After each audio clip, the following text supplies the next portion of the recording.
Hello students, देखिए मैंने आपको थॉमसन मॉडल, रदरफोर्ड मॉडल उसके बारे में मैंने आपको बता दिया, ठीक है। अब देखिए उसके बाद रदरफोर्ड मॉडल से थोड़ा आगे हम कंटिन्यू करते हैं।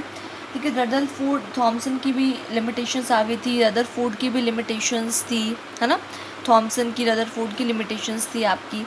तो रदरफोर्ड एक्चुअली में एटम को एज ए होल्स की स्टेबिलिटी को नहीं बता पाया था कि इलेक्ट्रॉन्स का मोशन कैसे रहता है उसके अंदर, या एनर्जीज का ऑर्डर या पैटर्न, वो ऐसा कुछ एक्सप्लेन नहीं कर पाया था। तो उसके बाद फिर बोर मॉडल के डेवलपमेंट के बीच में ही कुछ प्रोसेसेस, कुछ थ्योरीज है वो हमने पढ़नी है। Developments leading to the Bohr model of the atom, कि कौन सी डेवलपमेंट्स बीच में आई और उसके बाद आपका बोर मॉडल आया, ठीक है। तो अब जैसे इलेक्ट्रोमैग्नेटिक वेव थ्योरी और आपकी हो गई प्लैंक्स क्वांटम थ्योरी, ठीक है, ब्लैक बॉडी रेडिएशंस वगैरह, ये हम इससे बोर मॉडल से पहले ही सब डिस्कस करने वाले हैं। तो I am starting with your electromagnetic waves, मैं इसका स्टार्ट कर रही हूँ।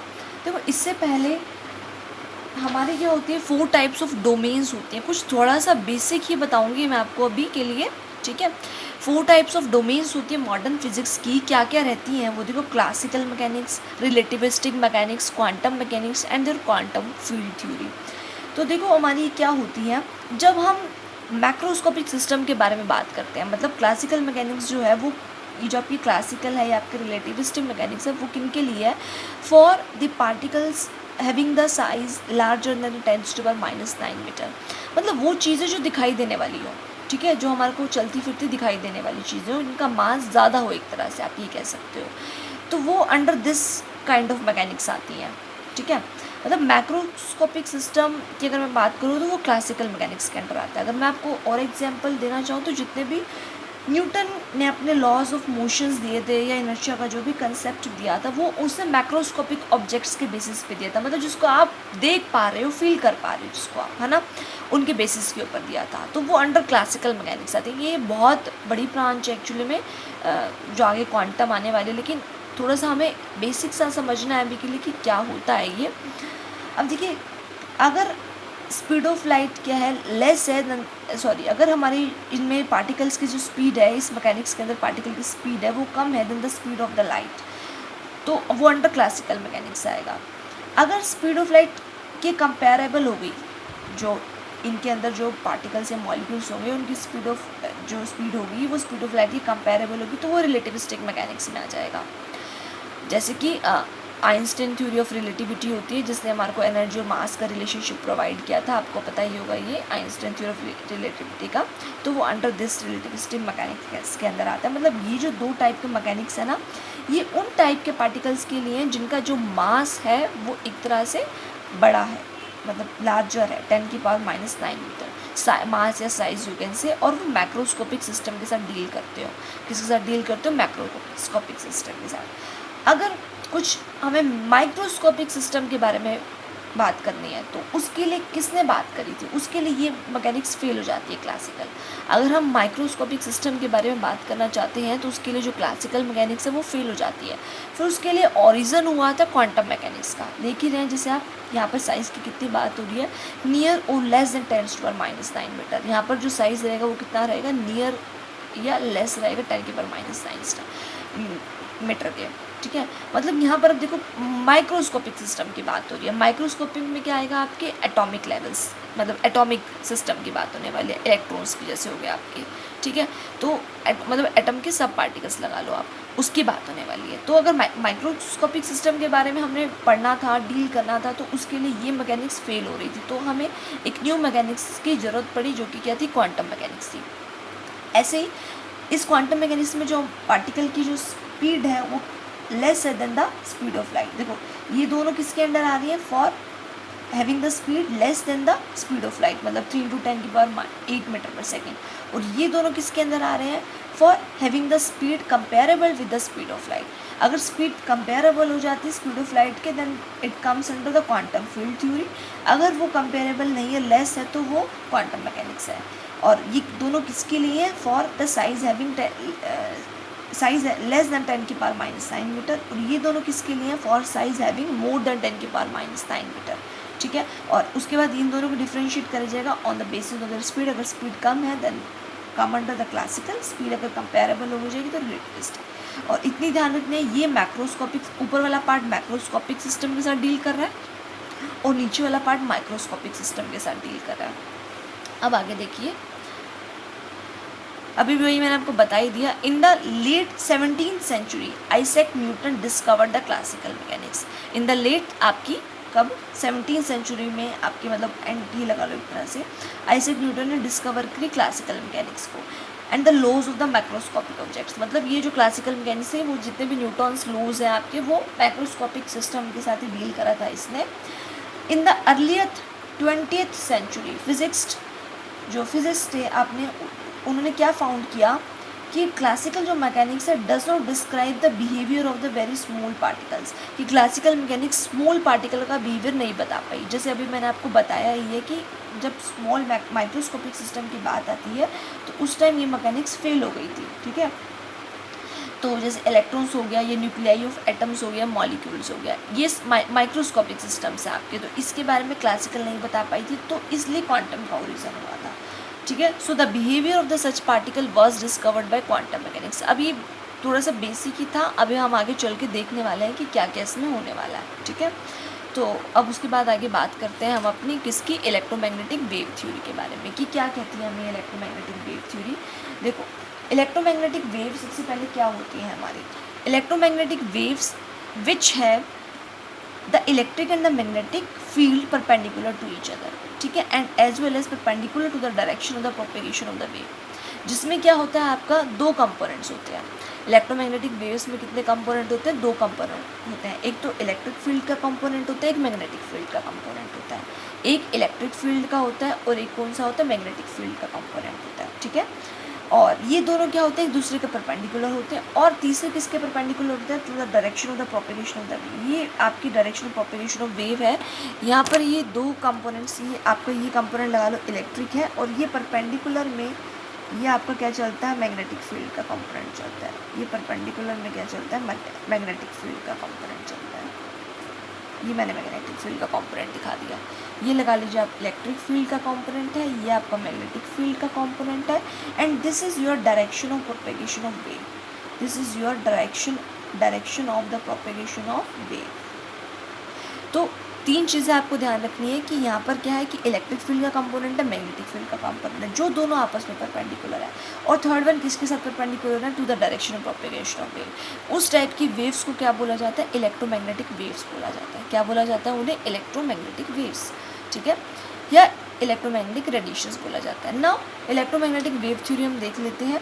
इलेक्ट्रोमैग्नेटिक वेव थ्योरी किसने दी थी, बाय जेम्स क्लर्क मैक्सवेल। किसने दी थी आपको, ये जेम्स क्लर्क मैक्सवेल ने दी थी इन 1864। कब दी थी, 1864 में। तो क्या बोला, he suggested that when the electrically charge particles, जब आपके इलेक्ट्रिकल चार्ज पार्टिकल्स जो होते हैं, they move under the acceleration, ठीक है, they move under the acceleration, then the electrical and the magnetic fields are produce.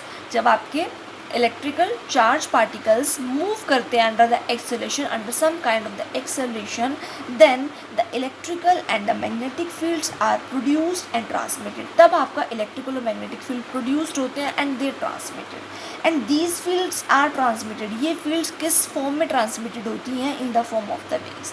ये जो फील्ड्स है वो किस फॉर्म में ट्रांसमिट होती हैं, in the forms of the waves. और उन्हीं वेव्स को हम क्या बोलते हैं, इलेक्ट्रोमैग्नेटिक वेव्स या रेडिएशंस बोलते हैं। क्या बोलते हैं, electromagnetic waves or radiations. He said that the light waves are associated with the electric and the magnetic field. फिर उसे फर्दर यही बात बोल दी कि जो आपकी लाइट वेव्स होती है ना, उसमें दो कंपोनेंट्स होते हैं। लाइट वेव्स के दो कंपोनेंट होते हैं, इलेक्ट्रिकल कंपोनेंट, मैग्नेटिक कंपोनेंट, ठीक है, ये मैंने आपको बता ही दिया।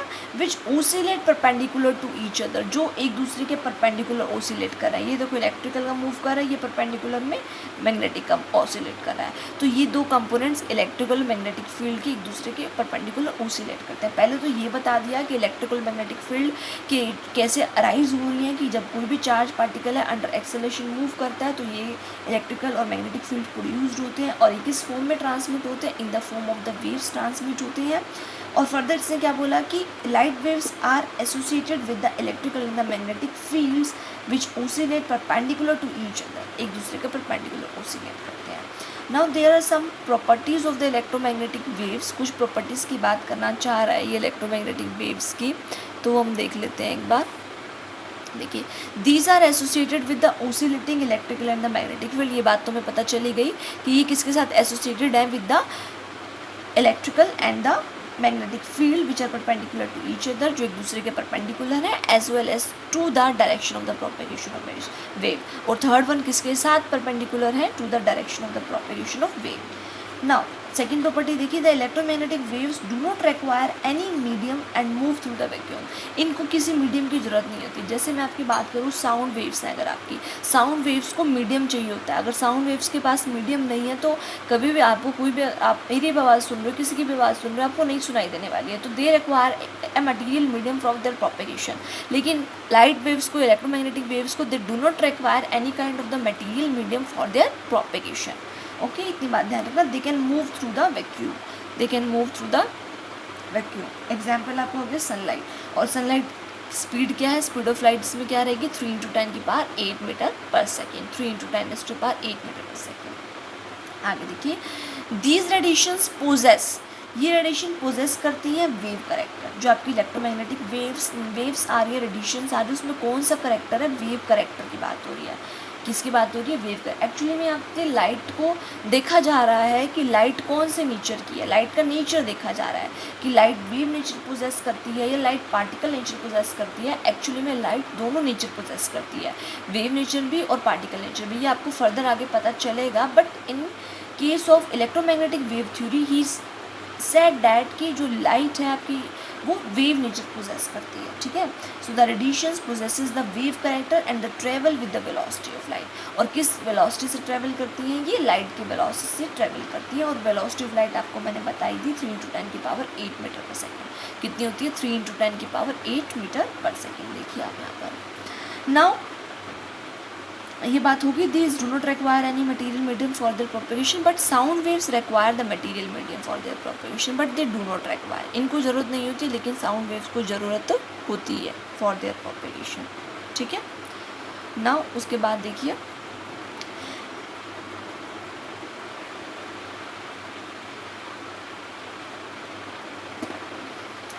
Any source emits the radiation of the energy continuously in the form of electromagnetic waves, मतलब कहीं से भी आपकी अगर एनर्जी आ रही है, रेडिएशंस आ रही हैं, तो वो क्या बोलती है थ्योरी कि वो कॉन्टीन्यूसली आती रहती है।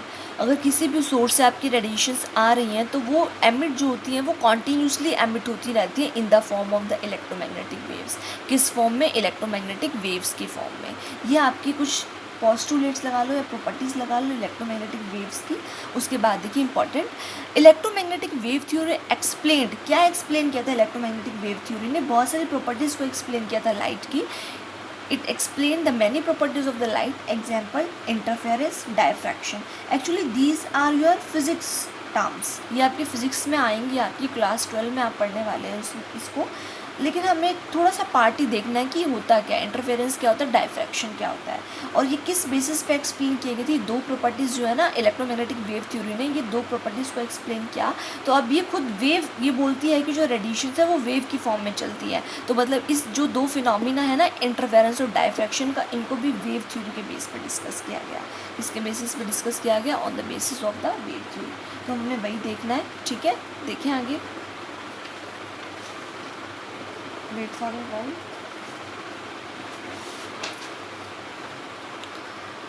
देखिए अब पहले देख लेते हैं हम कि आपका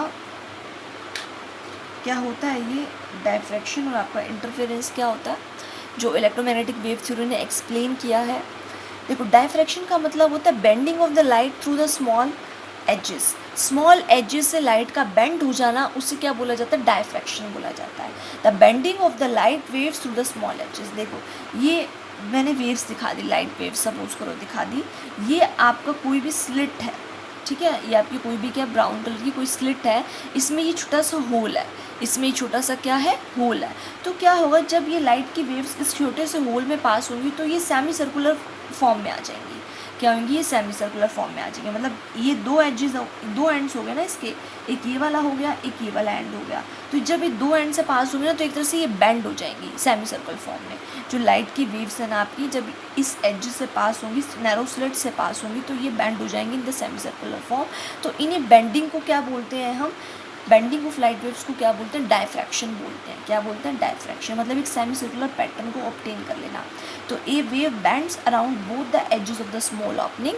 आपकी जो वेव है वो बेंड हो जाती है अराउंड, किसके around, the edges of the small opening. ये जो स्मॉल ओपनिंग की जो एजेस है, एक ये होगी, एक आपकी ये होगी। स्मॉल ओपनिंग की जो एजेस है इसके अराउंड बेंड हो जाती है and forming the semi circular wave. और क्या बना लेती है, आपकी सेमी सर्कुलर वेव बना लेती है।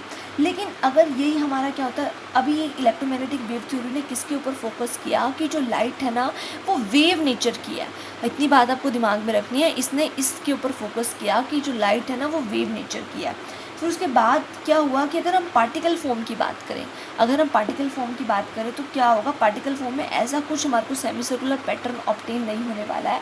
इसमें क्या होगा, जो आपकी जो लाइट है, आपकी जो पार्टिकल फॉर्म में आपकी ट्रैवल हो रही है, तो जो इस स्लिट से पास हो गई वो आगे चले जाएंगे। जो लाइट आपकी यहाँ पर पार्टिकल की फॉर्म में मूव कर रही है, तो जो इस आपकी जो पार्टिकल होंगे वो इस स्लिट से पास होंगे वही आगे मूव कर जाएंगे। द पार्टिकल इधर एंटर स्मॉल ओपनिंग और डू नॉट। कुछ जो पार्टिकल्स हैं जो पहले पहुंच गए वो एंटर कर जाएंगे स्मॉल ओपनिंग से, और कुछ नहीं करेंगे। मतलब इसमें कुछ कहने की बात है कि कुछ ऐसा सेमी सर्कुलर फेज नहीं मिलेगा हमारे को, बट इसमें मिलता है, वेव थ्योरी के अकॉर्डिंग मिलता है कि वेव्स आपकी बेंड हो जाती है around the small opening and that is diffraction. तो मतलब डायफ्रैक्शन जो प्रोसेस है वो इलेक्ट्रोमैग्नेटिक वेव थ्योरी ने वेव नेचर के बेसिस के ऊपर ही एक्सप्लेन किया। ये वेव नेचर को कंफर्म करता है कि अगर सेमी सर्कुलर आपकी ये रिंग्स बन जाना तो मतलब वेव नेचर कंफर्म होना, अगर सिंपल स्ट्रेट लाइन में पास हो जाना तो मतलब पार्टिकल नेचर को कंफर्म करना। तो जब ये डायफ्रैक्शन फ्रॉम फिनोमेना देखा गया तो ये बाद में बोला गया कि हाँ it is based upon the wave nature, explained upon the wave nature. उसके बाद देखो इंटरफेरेंस क्या प्रोसेस होती है। इंटरफेरेंस प्रोसेस होती है कि सुपर पोजिशन होना वेव्स का क्या हो जाना, सुपर पोजिशन हो जाना। It is a phenomena in which the two wave superpose to form a resultant wave of the greater lower और द सेम एम्पलीट्यूड। ठीक है, एग्जाम्पल के थ्रू समझ में आएगा। देखो ये दो वेव्स हैं, ये क्या है, आपकी दो वेव्स हैं। ये दो वेव्स क्या है कि जब ये दोनों एक दूसरे के ऊपर सुपर इम्पोज हो जाएं, ये दोनों वेव्स जब एक दूसरे के ऊपर सुपर इम्पोज हो जाएं, मतलब सुपर इम्पोज होने का मतलब क्या हो सकता है, देखो सुपर इम्पोज दो वे से हो सकती हैं। कोई भी दो वेव्स जो हैं आपकी जो ट्रैवल कर रही हैं, आपकी सेम सोर्स से आ रही हैं, सेम फ्रीक्वेंसी की लगा लो, सेम सोर्स से आ रही हैं, सेम फ्रीक्वेंसी की आ रही हैं, तो कोई भी दो वेव्स अगर आपकी सुपर इम्पोज कर रही हैं तो how can they superimpose over each other in the two ways में आपकी वो सुपर इम्पोज कर सकती है। वन वे आपका होता है कंस्ट्रक्टिव वे, सेकेंड वे होता है आपका डिस्ट्रक्टिव वे। एक वे आपका कौन सा होता है, कंस्ट्रक्टिव, दूसरा आपका क्या होता है, डिस्ट्रक्टिव होता है। कंस्ट्रक्टिव का मतलब आपका क्या होता है, यहाँ पे देखो कंस्ट्रक्टिव का मतलब होता है जब आपका क्रस्ट के ऊपर क्रस्ट आए और ट्रफ के ऊपर ट्रफ आए। देखो आपने ये बात पढ़ा हुआ है, वेव के करैक्टरिस्टिक्स आपने पढ़े हुए हैं। जो ये ऊपर वाला पार्ट होता है उसे क्रस्ट बोलते हैं, जो नीचे वाला पार्ट होता है उसे ट्रफ बोलते हैं। यस और नो, नीचे वाले को ट्रफ, ऊपर वाले को क्रस्ट। तो जब आपको क्रस्ट के ऊपर क्रस्ट आए और ट्रफ के ऊपर ट्रफ आए, ठीक है, क्रस्ट के ऊपर क्रस्ट, ट्रफ के ऊपर ट्रफ, तो क्या होता है, ये वाला पार्ट इसके ऊपर पड़ेगा, ये वाला पार्ट इसके ऊपर सुपर इम्पोज होगा, नीचे वाला नीचे वाले के ऊपर, ऊपर वाला ऊपर वाले के ऊपर। तो क्या कुछ एम्पलीट्यूड बढ़ेगा नहीं, तो ये एम्पलीट्यूड होता है ना, ये वेव का क्या होता है, एम्पलीट्यूड होता है। तो जब ये दो वेव सेम काइंड की हैं, सेम फ्रीक्वेंसी की हैं, इसका ये एम्पलीट्यूड है, इसका ये एम्पलीट्यूड है, तो इनका क्रस्ट के ऊपर क्रस्ट पड़ रहा है, ऐसे ही ये ट्रफ के ऊपर क्या पड़ेगा, ट्रफ पड़ेगा। तो क्या ये हाइट बढ़ेगी नहीं, एम्पलीट्यूड बढ़ेगा नहीं। तो जब ये एम्पलीट्यूड बढ़ता है मतलब ऐड ऑन हो जाती हैं एक तरह से दो वेव्स एक तरह से क्या हो जाती है, ऐड ऑन हो जाती हैं। जब तो उसे बोलते हैं कंस्ट्रक्टिव इंटरफेरेंस होना। क्या बोलते हैं उसे, कंस्ट्रक्टिव इंटरफेरेंस होना। और जब ये हमारी क्या होती है, देखो ये अब इसका क्या है, क्रस्ट, और क्रस्ट के नीचे आपको क्या दिख रहा है, ट्रफ। यहाँ देखो ट्रफ के नीचे ट्रफ दिख रहा था, क्रस्ट के ऊपर ये क्रस्ट ही दिख रहा था, बट यहाँ पे ये क्रस्ट है तो इसका ट्रफ है, फिर इसका ये ट्रफ है तो इसका क्रस्ट है, फिर इसका ट्रफ है तो ये क्रस्ट है। मतलब क्रस्ट और ट्रफ आपको ऊपर नीचे दिखाई दे रहे हैं, मतलब सुपर इम्पोज क्रस्ट के ऊपर ट्रफ पड़ रहा है, ट्रफ के ऊपर क्रस्ट पड़ रहा है। क्रस्ट ऊपर की तरफ है मतलब पॉजिटिव पार्ट है, ट्रफ नीचे की तरफ है मतलब नेगेटिव पार्ट है। तो पॉजिटिव और नेगेटिव एक दूसरे के ऊपर सुपर इम्पोज कर रहे हैं। तो पॉजिटिव और नेगेटिव जब एक दूसरे के ऊपर सुपर इम्पोज करेंगी, अगर ये सेम एम्पलीट्यूड की होंगी तो एक तरह से कैंसिल आउट हो जाएगा। ये तो एक तरह से क्या हो जाएगा, कैंसिल आउट हो जाएगा, कैंसिल आउट हो जाएगा, आपको ये मिल जाएगा। क्योंकि ये एम्पलीट्यूड जितना था ये एम्पलीट्यूड उतना है और ये पॉजिटिव की पार्ट है, ये आपका नेगेटिव फॉर्म पार्ट है, तो पॉजिटिव नेगेटिव के ऊपर पड़ेगा तो एक तरह से रिजल्टेंट नलीफाई कर देगा ना, कैंसिल आउट कर देगा। तो आपको ये जो इंटरफेरेंस मिलेगा वो आपको सब्ट्रैक्शन से मिल रहा है और ये मतलब एक तरह से कि डिस्ट्रक्ट नष्ट करता हुआ है, ये डिस्ट्रक्टिव इंटरफेरेंस है। तो ये आपका कंस्ट्रक्टिव हो गया, ये डिस्ट्रक्टिव हो गया, ठीक है। तो देखो जब क्या हुआ, मैं आपको दोनों को कंबाइन फॉर्म में बताना चाहूँ। अगर आपको आपने क्या किया, 2 स्टोन ले लिए, दोनों को एक साथ पानी में फेंका अलग अलग जगह पे, 2 स्टोन लिए, दोनों को एक साथ पानी में फेंका अलग अलग जगह पे, तो क्या होगा वहाँ से आपकी सेमी सर्कुलर फॉर्म में क्या निकलेंगी, वेव्स निकलेंगी, निकलती है ना। जब आप पानी में हल्का सा भी स्टोन मारो तो वहाँ से क्या निकलती है, वेव्स निकलती है, आपने सबने देखा ही होगा, है ना। तो वो जो पानी में वेव्स निकल रही है, आपने 2 स्टोन मारे, एक स्टोन आपने यहाँ मार दिया, एक स्टोन आपने यहाँ मार दिया, यहाँ से वेव निकलनी स्टार्ट हो गई। यहाँ से कैसे वेव्स निकलती हैं, यूँ ऐसी वेव्स निकलती हैं, मतलब ऐसे आगे, यहाँ आपने स्टोन मारा तो ऐसे आगे की तरफ वेव्स निकलती हैं, यहाँ भी स्टोन मारा, सेम इंस्टेंट पे अलग अलग जगह पे स्टोन मारा है आपने, यहाँ से भी वेव्स निकलेंगी। तो दोनों जगह से वेव्स निकल रही हैं। अब 2 केसेस हो सकते हैं, वेव्स का सुपर इम्पोज होगा आगे, जब ये वेव्स चल रही हैं, यहाँ से भी वेव्स चल रही हैं, पहले तो सबसे पहले क्या हुआ, वेव्स जो चल रही हैं आगे की तरफ उनका अब सुपर इम्पोज होगा, सुपर इम्पोज होने के बाद वो 2 वे से सुपर इम्पोज हो सकते हैं। कुछ जगह पे वो क्या करेंगी, कंस्ट्रक्ट हो जाएंगे और कुछ जगह पे क्या हो जाएंगे, डिस्ट्रक्ट हो जाएंगे। मतलब क्रस्ट के ऊपर क्रस्ट पड़ना या ट्रफ के ऊपर ट्रफ पड़ना, तो वो क्या हो जाएगा आपका कंस्ट्रक्टिव फॉर्म में, और कुछ जगह पे आपका क्या होगा, क्रस्ट के ऊपर ट्रफ पड़ेगा और ट्रफ के ऊपर क्रस्ट, तो वो डिस्ट्रक्टिव फॉर्म में हो जाएगा। तो इसलिए आपको एक तरह से क्या मिल सकते हैं, कंस्ट्रक्टिव और डिस्ट्रक्टिव इंटरफेरेंस एक साथ ही आपको मिल सकते हैं। कंस्ट्रक्टिव और डिस्ट्रक्टिव इंटरफेरेंस क्या मिल सकते हैं, एक साथ। तो एक तरह से पहले आपका डायफ्रैक्शन फिनोमिना हो गया, पहले आपका डायफ्रैक्शन फिनोमिना होगा कि सेमी सर्कुलर आपको पाथ मिले हैं, आपको क्या मिले, आपको सेमी सर्कुलर पाथ मिले हैं। उसके बाद ये पानी में डालने के बाद, स्टोन डालने के बाद सेमी सर्कुलर पाथ मिले, उसके बाद वो आपस में क्या हो रहे हैं, कंस्ट्रक्टिव या डिस्ट्रक्टिव इंटरफेरेंस को फॉलो कर रहे हैं। तो हमें इतना ज़्यादा डिटेल में नहीं जाना, एक थोड़ा सा बताना पड़ा क्योंकि लिंक करा था थोड़ा सा, ये फिज़िक्स का पार्ट है। अब यहाँ पर एक ऐसे यंग्स डबल स्लिट का एक्सपेरिमेंट था, जो भी आप क्लास 12 में पढ़ोगे। देखो ये वेव्स हैं, ये आपके मैंने स्लिट ले लिया। अब यहाँ पे 2 होल्स हैं, वो जो ऊपर वाला पार्ट था उसमें एक ही होल था, यही वाला होल था ऊपर वाले पार्ट में, इसमें 2 होल हैं, देखो एक ये वाला और एक ये वाला, ये 2 होल हैं। अब वेव्स हैं वो 2 जगह से निकलेंगी, यहाँ से भी सेमी सर्कुलर, यहाँ से भी क्या होगा, डायफ्रैक्शन फिनोमिना होगा कि वेव्स हैं वो बेंड हो जाएंगी और सेमी सर्कुलर लूप्स बना लेंगी। यहाँ से भी डायफ्रैक्शन फिनोमिना होगा कि वेव्स बेंड हो जाएंगी और सेमी सर्कुलर लूप्स बना लेंगी।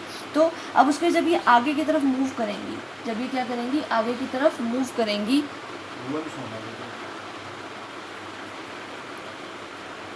तो आपके 2 होल्स हो गए, यहाँ से भी सेमी सर्कुलर फॉर्म में वेव्स बन जाएंगी। जब डायफ्रैक्शन फिनोमिना होगा, बेंडिंग हो जाएगी, तो उसमें जब ये वेव्स आगे चलेंगी तो क्या बनाएंगी, ये कंस्ट्रक्टिव इंटरफेयर होंगे, मतलब एक दूसरे के ऊपर सुपर इम्पोज होंगी। तो कंस्ट्रक्टिव वेव्स हो सकते हैं, डिस्ट्रक्टिव वेव्स हो सकती हैं, ठीक है। तो आपको क्या मिलेंगे, डार्क और ब्राइट कलर के बैंड्स मिलेंगे। अगर कुछ नहीं मिल रहा, डिस्ट्रक्ट हो गए तो डार्क बैंड्स, अगर आपका कंस्ट्रक्ट हो गई हैं, मतलब कंस्ट्रक्ट हो गई हैं एक दूसरे के ऊपर और आपका एम्पलीट्यूड बढ़ गया तो ब्राइट बैंड्स। तो ऐसे डार्क और ब्राइट बैंड्स मिलते हैं हमारे को। लेकिन हमको इतना ज़्यादा डीप में नहीं जाना, तो बस आपकी इलेक्ट्रोमैग्नेटिक वेव थ्योरी ने 2 प्रोसेस समझाई थी, डायफ्रैक्शन और इंटरफेरेंस, और ये वेव नेचर के बेसिस के ऊपर थी। So the interference and the diffraction phenomena were explained on the basis of the wave nature. समझ में आया आपको इतना। उसके बाद देखो limitations. The electromagnetic wave theory could not explain, क्या एक्सप्लेन नहीं किया था इसने एक्सप्लेन नहीं किया था ब्लैक बॉडी रेडिएशंस के बारे में। किसके बारे में, ब्लैक बॉडी रेडिएशंस के बारे में, वो हम आगे स्टडी करेंगे। Radiations emitted by the hot bodies, मतलब जो रेडिएशन हॉट बॉडी से एमिट होती है, इसने नहीं बताया था। फोटो इलेक्ट्रिक इफेक्ट के बारे में इसने नहीं बताया था, ये भी हम आगे स्टडी करने वाले हैं। Variation in the heat capacity of the solids as the function of the temperature, ये भी इसने नहीं बताया था। और the line spectra of the atoms, ये सब आगे डिस्कस करने वाली हूँ मैं आपके साथ, ठीक है। तो अभी के लिए आपको ध्यान रखो कि लिमिटेशंस इसकी क्या क्या थी, इसने क्या क्या चीज़ एक्सप्लेन नहीं करी। Black body radiations, photo electric effect, the variation of the heat capacity of the solids at the function of the temperature and the line spectrum, ठीक है। इनफैक्ट ये जो ऊपर वाली आपकी सारी ऑब्जर्वेशंस है ना, ये जो आपके ऊपर सारी ऑब्जर्वेशंस हैं, ये किसके बेस के ऊपर है, पार्टिकल नेचर के ऊपर। लेकिन ये किस थ्योरी किसके ऊपर थी, वेव नेचर के ऊपर थी। किसके ऊपर थी ये थ्योरी, वेव नेचर के ऊपर। In fact these observation are based upon the particle nature of the light radiations and explain by the Planck's quantum theory. और इसको किसने आपका एक्सप्लेन किया था, प्लैंक्स क्वांटम थ्योरी ने एक्सप्लेन किया था, ठीक है। इतनी बात आपको समझ में आई। अब इसके बाद हम नेक्स्ट आगे कंटिन्यू करने वाले हैं, ओके।